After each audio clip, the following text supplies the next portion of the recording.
YouTube. So I thought that today I would do an update on my daughter again. We went in for her second year doctor's appointment just to do a checkup. Well, that was the original plan. And then yesterday when we were at the mall, I was holding her hand and we were walking and she didn't want to, we were in the bathroom and she was mesmerized by the paper towel dispenser. Every time you'd pull one out, a new one would come down.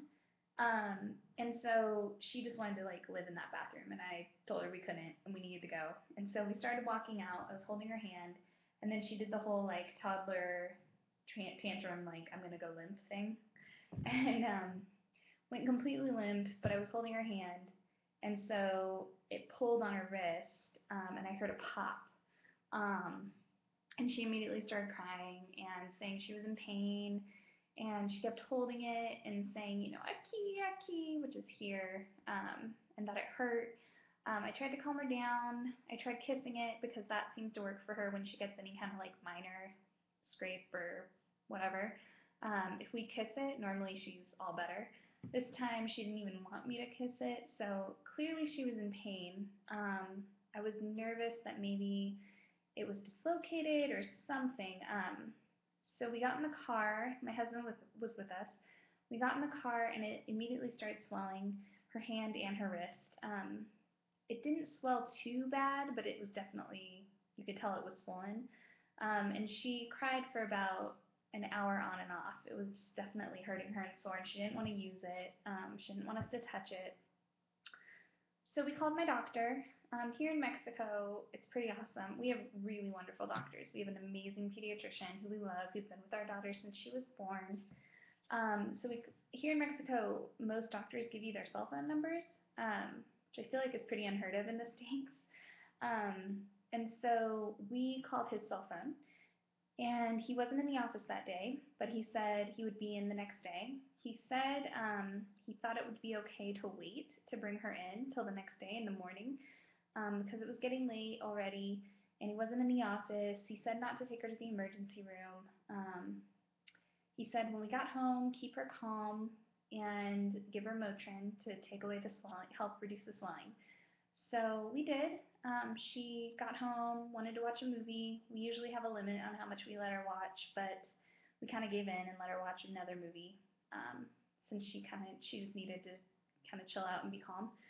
So she sat on the couch, watched a movie, ate some crackers with the good hand, and she calmed down. We gave her some Motrin, which definitely I think did help the swelling and the pain, because after about an hour or so at home, she was doing a lot better. Her daddy started chasing her and playing with her, and she was putting weight on it and using it, and so we gave her a bath that night, and it didn't bother her at all. Taking her shirt off didn't bother her. Going to bed didn't bother her. So I definitely think after seeing she was doing a lot better and the swelling was going down, that she didn't dislocate it or do anything major. So that was good, and I brought her in this morning. We went to the doctor's, and yeah, he checked it, he moved it, he checked her entire arm, and it checks out fine. He said to be easy on it for the next couple days. Don't let her, pull really hard or push down really hard on it. Excuse me. And that she probably just strained it. And that can be really painful. But yeah, so it looks good. But I figured while we were there, we'd also just make that her 2-year appointment since she's already 26 months. She checked out great. She's grown, doing well. She's not a very big girl. She weighs about 26 pounds right now, and yeah, she's doing great. In general, my husband and I are both small people. I'm 5'2". My husband's 6 foot, but he's a real skinny guy. We just make small children, apparently. But yeah, she's doing really well. My 26-pound 2-year-old. She eats well. She's really active, so I'm not worried about that. He wasn't worried at all. And yeah, he did mention the pacifier. He said, yeah, you definitely need to start getting rid of that. He said he could already tell how it was affecting her bite. Her teeth don't line exactly down. The front is kind of coming up a little bit, like this. he said it's not a big deal as long as you get rid of the pacifier like ASAP. And as soon as you do, it'll self-correct itself. So that's something we really got to get on. I'm thinking we'll start this weekend since it's Friday. Um, and I think we'll just, everything I've read and every friends I've talked to say they've started with just doing nighttime and the car. So I think that's what we'll do. When she asks for it in the house, we'll just have to be really good about saying, you know, we can't use it right now. We're not using it when we're at home. And we'll explain it to her. I think it's important to talk to them about these things and talk through it with them. So we'll let her know. And yeah, so that transition's happening sooner than I had anticipated. But since it is affecting her actual bite, I think it's important that we address it. So we are going to get on that. I'll let you know how it goes. I'm actually way more nervous about this than I was about potty training. Like I said, potty training was really easy for us because she was totally ready. This is different. She obviously, at this point, the pacifier it's a comfort for her. She doesn't have to have it, but it's a comfort. And it's not bad enough to where, you know, in the night, if it falls out, she'll cry and wake up. She doesn't even notice when she falls asleep if it falls out. But she definitely wants it and knows how to ask for it. So, yeah, we'll see how that goes. I am 36 weeks pregnant today. Today's Friday. And I'm feeling all right. The acid reflux is still just awful, as well as the gas. Pretty much I can't eat anything remotely heavy after 6 o'clock at night, or else I'm up all night with major acid reflux and gas, and it sucks. Keeps me up, keeps my husband up. It's awful. So even last night, we were about to make dinner. We got home kind of later from the mall, and so we normally eat dinner. Try to eat dinner around 6, but we were going to eat around, it was already close to 7, and we hadn't started making dinner. And my daughter has been going to bed around 8. We were going to make little pita pizzas that we really like. They're really easy. Just we take a whole wheat pita, cover it with pizza sauce and mozzarella cheese. My husband and I like to put fresh tomato and pepper and onion on it and season with basil and salt and pepper. Really, really good, easy. Stick it in the oven for like 15 minutes. And they're good to go, which I normally love, but I just knew if I were going to eat that at that time, it was just going to be a terrible night. And so I passed. Instead, I had a bowl of cereal, a very big bowl of cereal because I was very hungry. And it turns out that made all the difference because when I went to bed, I did not experience any acid reflux or as much gas. It was so much, I slept so much better last night.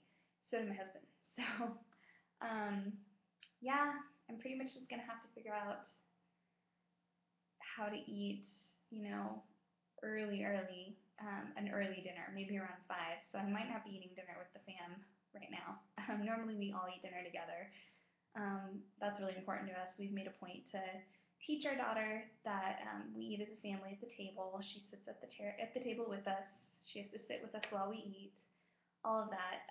So it's a really important time, but I think right now I just can't eat after 6. And so that'd be asking everyone to eat like really early. So I might just be doing a bowl of cereal every night on my own, maybe some fruit or maybe a few veggies. But yeah, dinner time, unfortunately, because I still have a really strong appetite and I want all those things, but I just can't do it. My body is telling me no. So that is that. That's been my only other symptom I've had. Excuse me. And just the hip pain, more hip pain when I'm sleeping. It gets really achy. But yeah, I realized my last video, my last pregnancy video, I tried to show you my belly and it was a terrible, terrible shot of my belly. You didn't really get to see it. So I thought I would show you today. Sorry this light in the back is like a halo or whatever. Anyway, yeah, so, okay, it's a terrible sound, sorry. So here it is,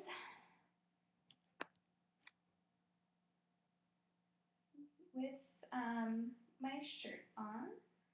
You can see.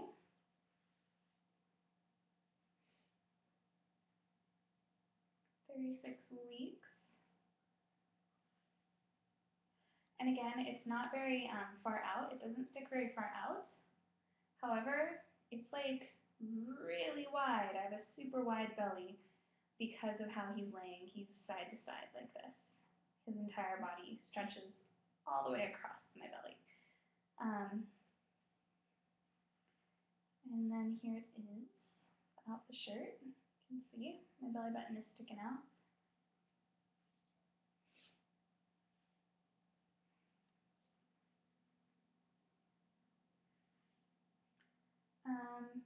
But yeah, doing really well. My baby boy. Let me see if I can move the chair without making all that noise. Yeah, so that's it. I have a doctor's appointment next Thursday to make sure he's doing well, he's growing. We're going to do an ultrasound. My doctor has a just like a portable ultrasound machine in her office, and so it's not a huge, big, fancy one, but it's nice because she can check the baby when I'm there. So we are going to do a little ultrasound, see how he is doing, and that's it. Yep, so I will update maybe next time on that appointment and how it went. But that's all for now. All right, bye.